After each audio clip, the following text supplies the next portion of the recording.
The sound of chainsaws were ringing out across the region today. Crews were out cleaning up fallen trees at Downriver Golf Course.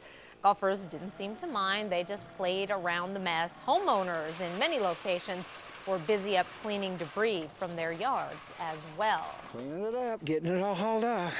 So we're sort of mopping up. We got everything out of the street yesterday, make sure the sidewalks were passable. And as the inland Northwest cleans up from windstorm 2010, the biggest question for people who had stuff damaged is simple. What will my insurance cover?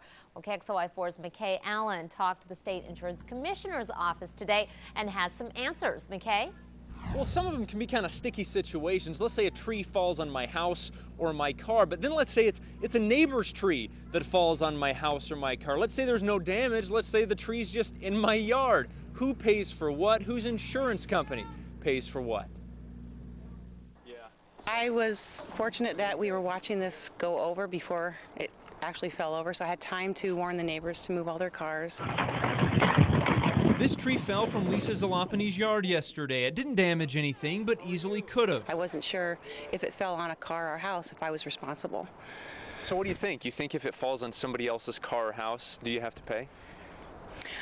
I was hoping it'd be an act of nature, not my fault. Is she right? If you have significant damage, your insurance will often pay, and then if there's a lot of money at play, they'll tend to go after the other guy's insurer. In all likelihood, the battle would be between insurance companies, not neighbors. But what about this situation? Up on 43rd Avenue on the South Hill, this tree was standing in this property, but then fell across the fence directly into the neighbor's yard. It didn't damage anything in the yard, but now, who pays for the tree's removal? Boy, that's a tough one. Standard homeowners policies typically only pay for cleanup if property was actually damaged. If there's no damage, it gets very confusing. There is no clear-cut answer as to who has to pay to have a giant tree like this removed. I think he needs to talk to his neighbor's insurer, to be honest with you. And what about this? The situation we saw over and over again yesterday. Your tree falls, taking down expensive power lines, transformers, and power poles with it. Could you actually be liable? Could they send you a bill? The answer? It's possible, but unlikely. It has to be shown that you knew that there was an issue. You knew the tree was dangerous. You knew the tree was about to fall down.